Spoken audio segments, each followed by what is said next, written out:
No vídeo de hoje, nós vamos abordar os perigos do microplástico no nosso pescado. Eu sou Paulo Miranda e seja bem-vindo a mais um vídeo do canal Falando Ciência. O artigo que eu vou apresentar para vocês hoje também diz respeito à problemática da poluição em ambientes aquáticos. Ele é intitulado Ingestão de microplástico por peixe de água doce. Ele foi publicado em 2016 no periódico Environmental Pollution por pesquisadores da UFRPE em parceria com a UFRN e a USP. Polímeros de plástico eles são amplamente utilizados por seres humanos, principalmente devido à sua versatilidade e sua durabilidade. Isso faz com que nós possamos produzir diversos produtos a partir desses polímeros.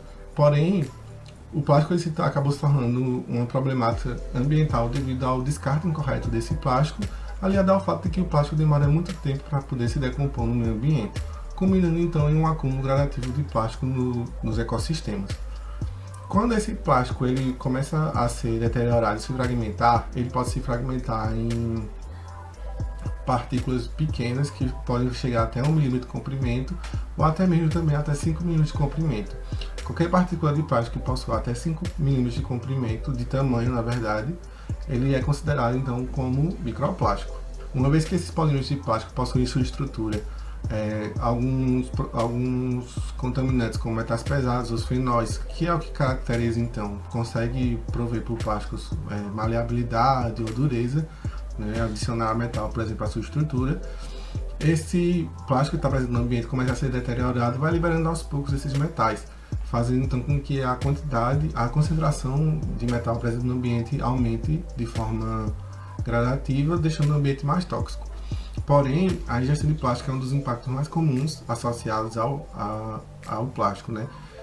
Como os animais podendo ingerir esse plástico de forma acidental ou intencional. Mais uma vez que ele é ingerido, ele vai causar danos nos sistemas internos do animal, como, por exemplo, como a gente viu diversas mobilizações para proibir então o uso de canudos de plástico ao redor do mundo, porque isso pode ser prejudicial para a biota marinha. Um exemplo clássico de ingestão acidental Um exemplo clássico de ingestão intencional de plástico por algum animal é tartarugas que ingerem bolsas de plástico, sacola de mercado mesmo, achando que são águas vivas, né? Ela consome esse plástico, ingere esse plástico achando que é uma água viva, então ele vai de forma intencional até lá e acaba ingerindo, mas isso acaba causando alguns problemas para esse animal, podendo levar até a morte desse animal, né? E quando o plástico está muito fragmentado, formando então partículas de microplástico, muitas espécies de animais acabam se alimentando desse plástico também de forma acidental ou intencional, o que pode levar também à biomagnificação. Eu já falei sobre biomagnificação aqui no canal, então se você quiser entender melhor esse fenômeno e ainda não viu esse vídeo, eu vou deixar linkado aqui em cima para vocês no izinho, onde vocês podem clicar e ser direcionado para esse vídeo. Então, muitos dos estudos sobre ingestão de microplástico eles são focados principalmente em animais de ambiente marinho, em peixes de ambiente marinho. No caso do presente trabalho, esses pesquisadores investigaram a ingestão de microplástico no ambiente de água doce. Eles investigaram então o consumo desse microplástico por peixes da espécie Oposterno litorale, conhecido popularmente como carbojá, que é um peixe de água doce que é muito consumido em regiões semiáridas aqui do Brasil. E o que foi que eles fizeram? Eles caracterizaram então a presença do plástico e o tipo de plástico presente no trato digestivo desses animais. Esse estudo ele foi realizado em um pedaço do rio Pajeú, que passa pela cidade de Serra Talhada, que fica localizado no interior de Pernambuco, região semiárida, dentro da Caatinga. E esse rio ele é caracterizado por possuir um elevado grau de antropização. Dentro da porção desse rio que passa adjacente à cidade de Serra Talhada, os pesquisadores selecionaram 4 pontos de coleta. Esses pontos de coleta que eles escolheram eram frequentados tanto por pessoas em busca de recreação, quanto por pesquisadores artesanais, além de que esses pontos de coleta também possuíam um elevado grau de antropização. Não um elevado grau, mas sinais de antropização. Então eles compraram espécimes de carbojá aos pesquisadores durante o período de maio e junho de 2013. Levaram essas amostras para o laboratório e processaram essas amostras para verificar então o conteúdo que estava presente ali no trato digestivo desses peixes, analisando, por exemplo, a presença de outros peixes, larvas de insetos adultos, crustáceos, plantas e outros organismos também, como também presença de areia, vidro e plástico. Se você quiser ver a metodologia mais detalhada, você pode ter acesso ao artigo aqui no link que está na descrição. Então, vamos aos resultados, né? No total, eles obtiveram 48 indivíduos de carbojá e esses 48 indivíduos possuíam um tamanho médio de 20,4 centímetros, pesando em cerca de 188 gramas, e o peso do trato digestivo desses animais possuíam em média 11 gramas. No que diz respeito então ao número de peixes que apresentavam plástico em seu trato digestivo, dos 48 indivíduos coletados, 40 destes apresentavam plásticos em seu trato digestivo, dando um total de 83% dos peixes.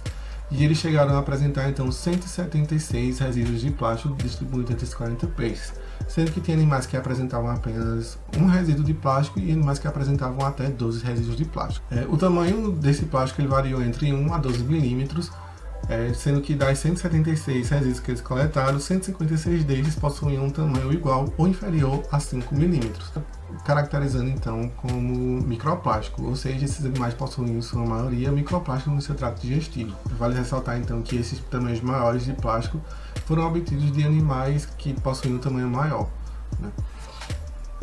No que diz respeito ao tipo de plástico encontrado, os autores caracterizaram então como um plástico fibroso, um plástico mais macio e um plástico mais duro. Sendo dos 176 resíduos de plástico encontrados, 46,6 desses resíduos eram resíduos de fibrosos de plástico, seguido de 36% de resíduos macios e 17,4% de resíduos caracterizados como duros. Os autores, como vocês podem ver aqui nesse gráfico, os autores também discutem resultados em relação às variações desse tipo de resíduo e os pontos de coleta. Então, se você quiser ver esse trabalho na íntegra, eu sugiro que você acesse o link que está aqui na descrição do vídeo. A tabela que está aparecendo agora para vocês apresenta a frequência de itens no trato digestivo dos peixes. Como vocês podem ver aí destacado, o item mais presente foram larvas de insetos, seguidos de grãos de areia, crustáceos, insetos adultos. E a frequência de plástico ingerida foi equivalente a 0,55%. Ele fornece indício de que a dieta desse peixe possui uma preferência por larvas de insetos e que então a baixa frequência de plástico encontrada, que corresponde a 0,55%, indicaria então que a ingestão de microplástico por parte dessa espécie de peixe, nessa região específica, ocorre de forma acidental. Os autores chamam a atenção para que esse valor que eles encontraram de 83% dos peixes coletados apresentavam plásticos em seu trato digestivo, é um valor que estava muito além dos estudos que já relatavam a ingestão de plástico na literatura, onde outros estudos já chegaram a apresentar então um número de até 45% dos peixes coletados com plástico em seu trato digestivo. Ou seja, esses pesquisadores encontraram um valor quase que o dobro do que já é descrito na literatura, né? O fator limitante na quantidade de plástico ingerida dessa espécie é que essa espécie apresenta um orifício bocal relativamente pequeno, né? O que limita também o tamanho o que acaba limitando o tamanho do fragmento de plástico ingerido, né? Que chegou a ser no máximo de 12 milímetros. E também explicaria porque a predominância do plástico fibroso e macio dentro desses resíduos de plástico encontrados, porque são plásticos que são mais fáceis de digerir, ainda mais para um animal de boca pequena. Em comparando as estações de coleta, você pode ver os resultados melhores descritos no artigo. Eles constataram que as estações de coleta mais próximas da cidade, ou mais próximas de ambiente urbano, apresentou um maior risco de ingestão de microplástico, ou seja, a maioria dos peixes que apresentaram microplástico em seu trato digestivo estavam mais próximos do ambiente urbanizado. Esses pesquisadores também discutem a possibilidade de usar essa espécie de carbojá como uma espécie monitora da presença de plástico no ambiente. E eles trazem essa discussão também no artigo, que eu também aconselho que você leia também.